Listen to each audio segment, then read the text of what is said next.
Hello students, welcome to e-learning class.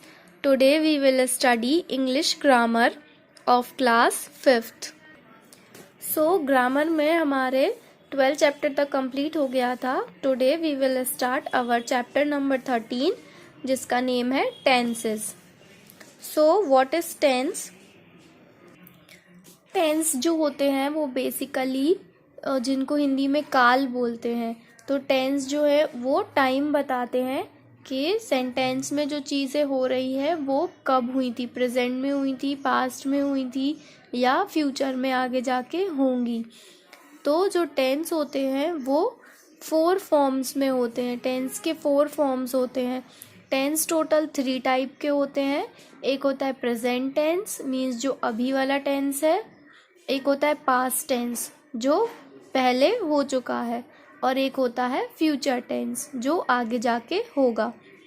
और इन तीनों के 4 फॉर्म्स होते हैं. एक होता है सिंपल टेंस, दूसरा होता है कंटिन्यूअस टेंस, तीसरा होता है परफेक्ट टेंस और फोर्थ होता है परफेक्ट कंटिन्यूअस टेंस.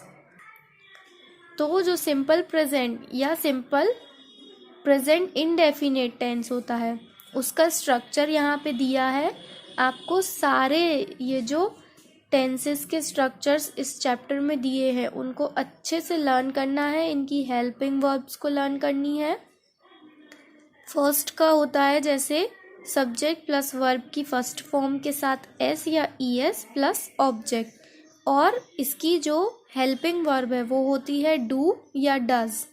तो जो प्रेजेंट सिंपल की हेल्पिंग वर्ब है वो है डू या डज. इनको बहुत अच्छे तरीके से आपको रीड करना है और लर्न भी करना है. नेक्स्ट जो है सिंपल पास्ट टेंस. तो सिंपल पास्ट टेंस जो होता है वो होता है सब्जेक्ट प्लस वर्ब की सेकंड फॉर्म प्लस ऑब्जेक्ट, और इसकी जो हेल्पिंग वर्ब है वो होती है डिड. तो ये अफर्मेटिव के लिए दिया है स्ट्रक्चर जिससे सेंटेंस बनता है. नेगेटिव के लिए दिया है, उसमें नॉट लग जाता है. और इंटेरोगेटिव के लिए जिसमें हम क्वेश्चन पूछते हैं तो उसमें आगे इंटेरोगेटिव वर्ड्स आ जाते हैं, means WH words, who, when, how, और पीछे क्वेश्चन मार्क आ जाता है.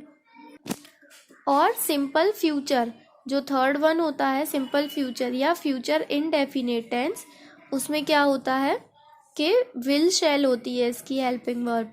तो अफर्मेटिव का सेंटेंस कैसा होता है, subject plus will shell plus verb की फर्स्ट फॉर्म प्लस ऑब्जेक्ट.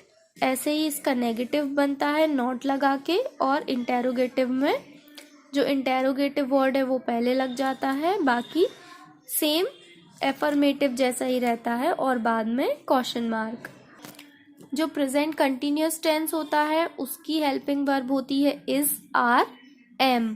तो जो सिंगुलर होता है सिंगल के साथ इज लगता है, आई के साथ हमेशा एम लगता है, और आर जो है वो यू के साथ लगता है, और सारे प्लूरल सब्जेक्ट्स के साथ. इसके रूल्स भी दिए हुए हैं तो ये भी आप पढ़ लीजिएगा तो आपको बेटर होगा अंडरस्टैंड करने में. जो पास्ट कंटिन्यूअस टेंस होता है, पास्ट कंटिन्यूअस टेंस की हेल्पिंग वर्ब होती है वॉज, वर.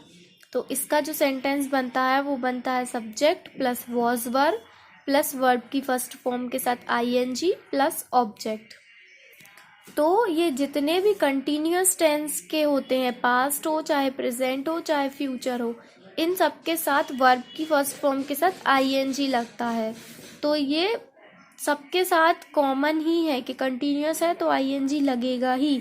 जैसे टॉकिंग, प्लेइंग, लर्निंग, सब में ING फॉर्म आता है इसका.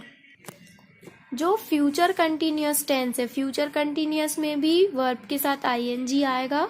इसकी जो हेल्पिंग वर्ब है वो होती है will be, shall be. Will शैल के साथ बी लग जाता है. जो प्रेजेंट की थी उसमें सिर्फ क्या था, विल और शैल. मतलब जो फ्यूचर सिंपल की थी उसका था विल शैल, जो फ्यूचर कंटिन्यूअस की है उसकी है विल बी और शैल बी. अब है परफेक्ट टेंस. तो जो प्रेजेंट परफेक्ट टेंस है उसकी हेल्पिंग वर्ब है हैज और हैव, और परफेक्ट टेंस के साथ हमेशा वर्ब की थर्ड फॉर्म ही लगती है. ये सारे टेंसेस के लिए है, चाहे वो प्रेजेंट का हो, चाहे पास्ट का हो, चाहे फ्यूचर का। अगर परफेक्ट टेंस है तो उसके साथ वर्ब की थर्ड फॉर्म लगेगी। और जो पास्ट परफेक्ट टेंस है उसकी हेल्पिंग वर्ब होती है हैड। तो इसका सेंटेंस होगा subject plus had plus verb की थर्ड फॉर्म प्लस ऑब्जेक्ट। तो अभी आपको इतने ही टेंसेस गिवन है, फ्यूचर परफेक्ट टेंस नहीं दिया है। तो आपको ये सारे टेंसेस के सेंटेंस का स्ट्रक्चर ये सारे रीड करने हैं, लर्न करने हैं बहुत अच्छे तरीके से, और इनके रूल्स को भी रीड करना है। और इसकी सारी एक्सरसाइजेस पूरी के तक ये सारी आपको अपनी CW कॉपी में भी करनी है कंप्लीट। Thank you.